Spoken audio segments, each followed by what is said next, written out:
สบายดีพี่น้องวันนี้กับพ่อกับลุงสุกเลาะทงเลยพี่น้องเลยมื้อนี้มันยกล่องมันเด้อมื้อนี้เด้อ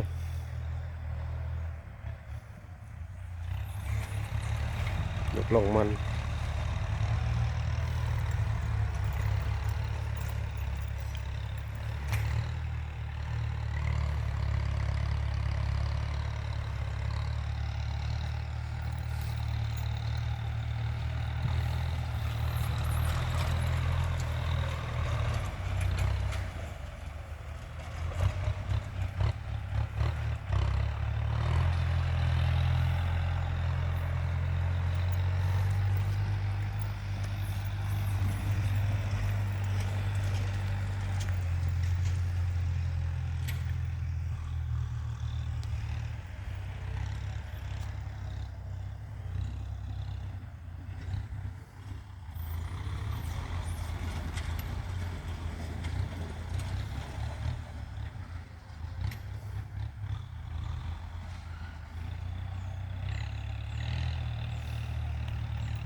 เบิกป่าพี่น้อง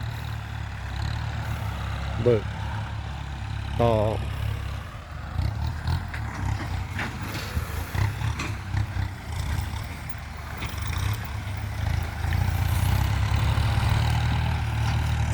ยกล่อง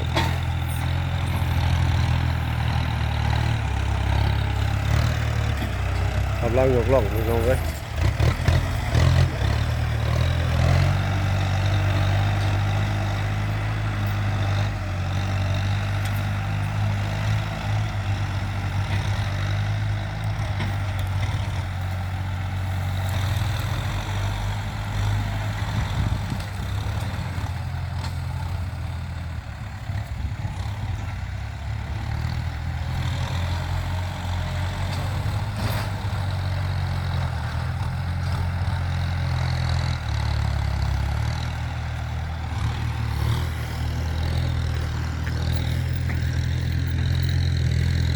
ยกเลือทั้งนี้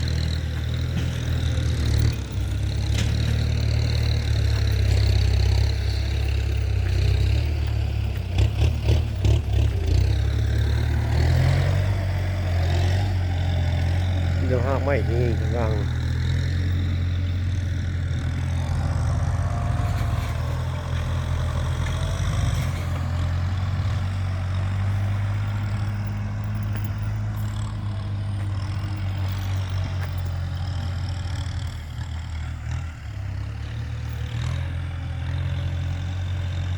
เป็นบ่พี่น้อง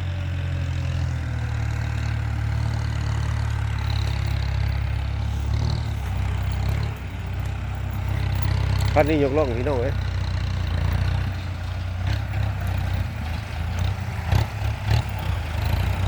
คันนี้ไทยคันนี้ไทย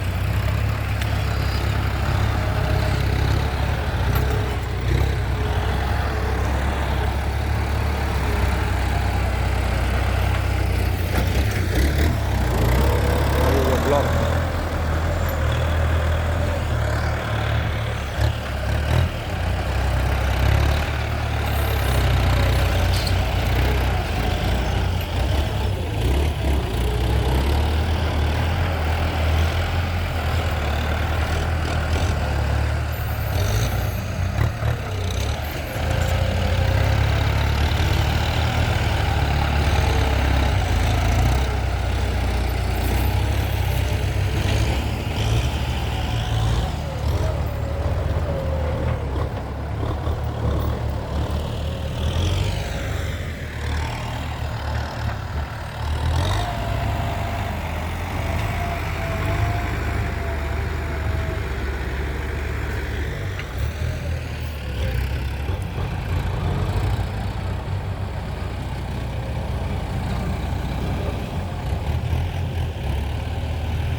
ำลังยกล่องพี่น้อง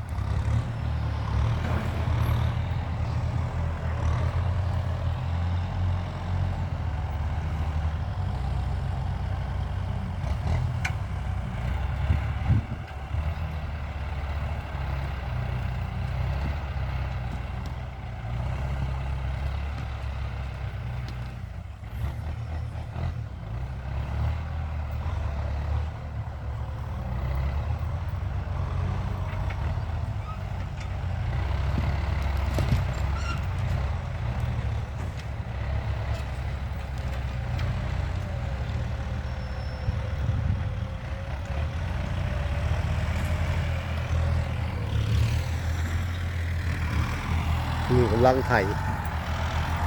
คันนี้ไถพี่น้องใครต้องการยกล่องยกเร่งเรียกหาทีมงานเขาได้เลยพี่น้องเด้อ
ยกล่องพี่น้องเลยยกล่อง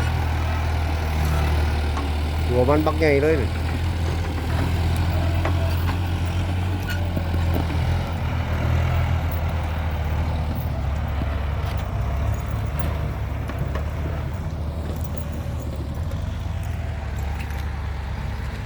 ก่อนกุบ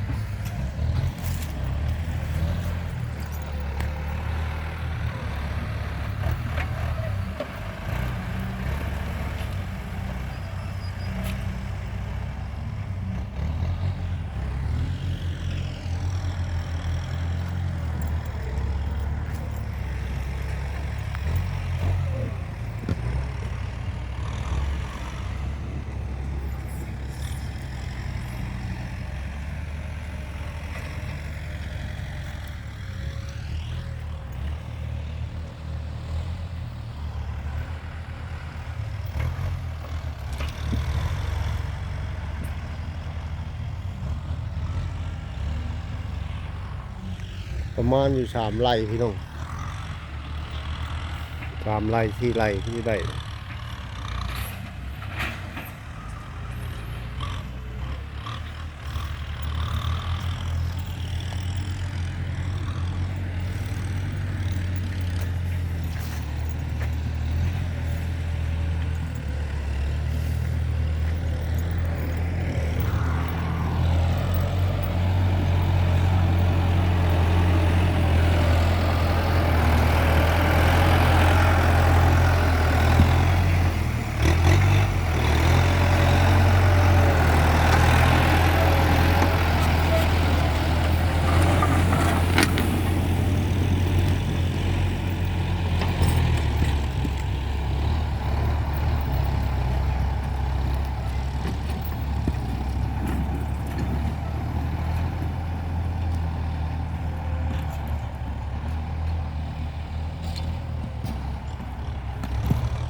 นี่กันเด้อพี่น้องขอจบคลิปไว้เท่านี้กันเด้อ